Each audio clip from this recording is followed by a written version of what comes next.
నమస్తే. ప్రస్తుతం మనతో పాటు డిప్యూటీ కలెక్టర్ అసోసియేషన్ అధ్యక్షులు లచ్చిరెడ్డి గారు. లచ్చిరెడ్డి గారు గత 4 ఏళ్ల నుంచి మనం ధరణి చూసినాము. ధరణి పోర్టల్ ద్వారా అనేక అన్యాయాలు, అక్రమాలు చూసినాం. సో ఇప్పుడు రాబోతున్నటువంటి 2024 ROR చట్టం ముసాయిదా ఎట్లా ఉండబోతుంది? ఇప్పుడు మీకు ముఖ్యంగా తెలుసు, అంటే గతంలో ఉన్న ROR చట్టానికి తర్వాత వచ్చిన ROR చట్టాన్ని అనేది మర్చిపోయి ధరణి చట్టంగా మనం భావిస్తూ ఉన్నాం. చాలా దురదృష్టకరం ఇది. ఎందుకంటే చట్టాలు మార్పులు ఉండాలి, కానీ ఎలక్ట్రానిక్ ఉన్న వెబ్సైట్నే మనం చట్టంగా మార్చుకున్న పరిస్థితిని చూసినాం.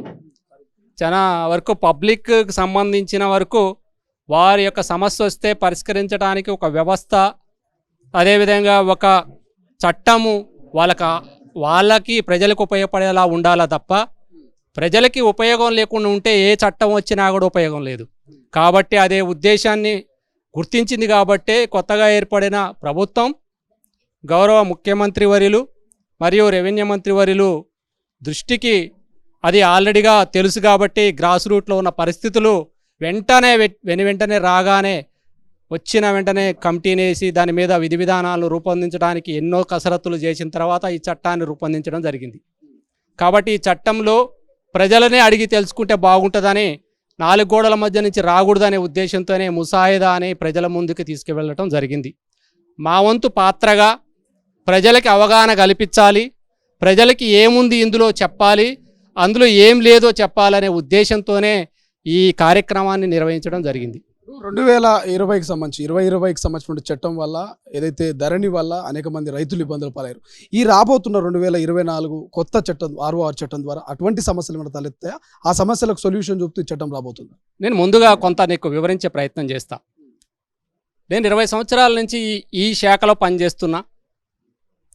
గతంలో కూడా ఏ సమస్యలు 2% సమస్యలు ఉన్నాయని భూ రికార్డుల ప్రక్షాళన పేరుతోని మేము రికార్డుల ప్రక్షాళన చేస్తున్న సందర్భంలో రాజకీయంగా వాళ్ళకి అవసరాలను తొందరతో పెట్టడం వల్ల, రికార్డుల తప్పొప్పులు జరగడం వల్ల గతంలో ఉన్న దానికన్నా కూడా కొంత చాలా వరకు సమస్యల్లో సుడిగుండంలో చుట్టడం జరిగింది. ఆ సమస్యలన్నీ రకరకాలుగా చూడటం జరిగింది. 20 సంవత్సరాల కాలంలో నేను చేసిన సర్వీసులో చూడని సమస్యలను చూడటం జరిగింది. ఆ సమస్యలన్నిటికీ పూర్తి కావడానికి గతంలో ఉన్న 1971 ROR చట్టంలో ఏదైతే రూపొందించారో దానికి అనుగుణంగా ఫ్యూచర్లో ఉపయోగపడేటట్టు, భవిష్యత్తు తరాలకు కూడా ఉపయోగపడేటట్టు చట్టాన్ని, దానికి ఉన్న చట్టానికి ప్లస్ ఇప్పుడున్న మంచిని తీసుకొని ముందుకు తీసుకోవడానికి ఈ చట్టాన్ని రూపొందించడం జరిగింది.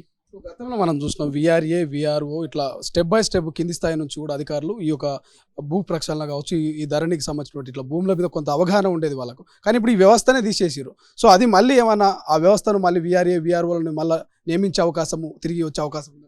నేను సూటిగా డైరెక్ట్గా నిన్నే అడుగుతున్న క్వశ్చన్, గ్రామాలలో ఒక మనిషి ఉంటే గ్రామాలలో ఉన్న సామాన్యుడికి సేవలు అందడానికి అవకాశం ఉంటుందా లేదా అనేది నిన్ను అడుగుతున్నా.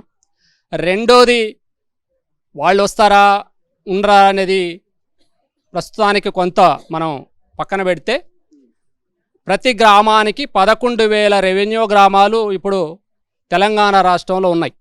11 రెవెన్యూ గ్రామాలకి, ప్రతి రెవెన్యూ గ్రామానికి ఒక అధికారి ఉండాలా వద్దా అని అసెంబ్లీ సాక్షిగా రెవెన్యూ మంత్రి వర్యులే వాళ్ళని ప్రశ్నించడం జరిగింది. అంటే ఉద్దేశం మీకు క్లియర్గా అర్థమైపోయి ఉండాలి, ప్రతి గ్రామానికి ఒక రెవెన్యూ అధికారి ఉండాలి అని. మా సలహా కానీ మా విజ్ఞప్తి కానీ మేము చేసేది ఏంటంటే, అనుభవం ఉంది, క్వాలిఫైడ్ ఉన్నారు, సర్వీస్ ఉంది, తర్వాత వాళ్ళకి అన్ని అనుభవాలు ఉన్నాయి, వారిని తీసుకుంటే ప్రభుత్వం తరపున కూడా ప్రజల తరపున కూడా వారికి వచ్చే ఇబ్బందులు ఏమున్నా కూడా మేము సవివరంగా వివరించగలం. అదేవిధంగా వారిని సర్వీస్ తీసుకుంటే ప్రజాధనం కూడా దుర్వినియోగం కాకుండా వారికి ఆల్రెడీ జీతాలల్లా వేరికే కూర్చోబెట్టి వారిని జీతాలు ఇస్తున్నాం. ఆ ఫైనాన్స్ బర్డెన్ కూడా ప్రభుత్వానికి పడదు అని మా నుంచి ఎన్నోసార్లు విజ్ఞప్తులు చేసినాం. ఖచ్చితంగా అది సూచనలు, సలహాలు తీసుకుంటుందని కూడా మేము భావిస్తున్నాం. గతంలో ఈ ధరణికి సంబంధించి మాజీ ముఖ్యమంత్రి కేసీఆర్ చెమట దారబోసి ధరణి తయారు చేసిన, ధరణి వల్ల రైతుకు లాభమే తప్ప ఎటువంటి అన్యాయం లేదు, నష్టం లేదన్నాడు. సో మీరు ఇప్పుడు తయారు చేస్తున్నటువంటి ఇది కావచ్చు, కాంగ్రెస్ ప్రభుత్వం ప్రవేశపెట్టుతున్నటువంటి భూమాత పోర్టల్ కావచ్చు, అట్లే ఉంటుందా, ఏమైనా డిఫరెన్స్ ఉంటుందా? తమ్ముడు, నేను ఒక్కటే అడుగుతా, నీకు మీ తాతల నుంచి వచ్చిన భూమిలో ఒక గుంటన్న ధరణి వచ్చిన తర్వాత పెరిగిందా? మరి ఏ రైతుకి పెరిగిందని, ఏ రైతుకు ఈ ఉపయోగపడ్డదని మనం అనుకుందాం. సమస్యలు పెరిగినాయా తగ్గినాయా అనేది ఒక్కసారి ఆలోచించుకో. మా నాన్నకైతే 20 ఎకరాల భూమి ఉంది, ఒక్క గుంట కూడా పెరగల. అప్పుడు క్లియరే ఉంది, ఇప్పుడు క్లియర్ ఉంది. అప్పుడు 2 పాస్బుక్లు, అంత ముందు ఒక పాస్బుక్ ఉంది. ఇప్పుడు ధరణిలో వచ్చింది, అన్నీ వచ్చినాయి. రైతు బంధు వస్తుంది, అన్నీ వస్తున్నాయి. ఇప్పుడు ఎవరికన్నా ఒక గుంట ధరణి వల్ల నాకు అదనంగా యాడ్ అయిందని ఎవరినన్నా అనమనండి. సమస్య అనేది కొత్తగా క్రియేట్ చేయబడ్డదే తప్ప సమస్యలు ఎక్కడ కూడా రాలేదు. సమస్యలు చట్టంలో ఉంటే మేము క్షణాలలో పరిష్కరించడానికి అవకాశం ఉంది. తప్పు జరుగుతుంది, తప్పు జరిగినప్పుడు పరిష్కరించడానికి అప్పీల్ వ్యవస్థ కూడా ఉంటే వెంటనే జరుగుతుంది. అడగడానికి, ప్రశ్నించడానికి కూడా అవకాశం ఉంటుంది. ఫైనల్గా పైలట్ ప్రాజెక్టుగా 2 మండలాలు అన్నారు. సో అవి ఎంతవరకు వచ్చినాయి? దాంట్లో నుంచి ప్రజల నుంచి ఎటువంటి రెస్పాన్స్ వస్తుంది? మీరే చూసారు, అసెంబ్లీ సాక్షిగా గౌరవ రెవెన్యూ మంత్రి వర్యులు ప్రకటించడం జరిగింది.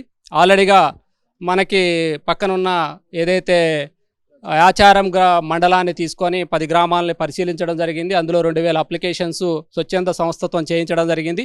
అదేవిధంగా నాగార్జున సాగర్లో ఉన్న తిరుమలగిరి సాగర్ అనే మండలాన్ని కూడా ప్రతిపాదనలు వచ్చినాయి. ప్రతిపాదనలతో ప్రభుత్వం నుంచి ప్రతిపాదనలు కూడా అక్కడికి వెళ్ళడం జరిగింది. అక్కడ ఒక ప్రత్యేకమైన అధికారిని నియమించి అక్కడ ఉన్న సమస్యలను తెలుసుకోవడానికి, రాష్ట్రంలో ఉన్న సమస్యలన్నీ ఒకే మండలంలో ఉండటం వల్ల దాన్ని ప్రత్యేకంగా తీసుకొని ఈ చట్టానికి అందులో ఏమైనా అవకాశాలు లేవుంటే యాడ్ చేద్దామనే ఉద్దేశంతోనే ఒక పైలట్ ప్రాజెక్టుగా ముందుకు తీసుకొని వెళ్ళడం జరుగుతుంది. మేము కూడా మా తరపున కృతజ్ఞతలు, అదేవిధంగా ప్రభుత్వానికి కూడా స్వాగతిస్తున్నాం.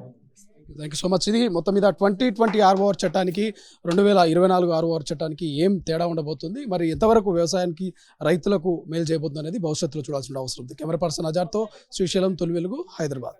అసలైన తొలి వెలుగు. ఫాలో వాట్సాప్ @తొలి వెలుగు అఫీషియల్.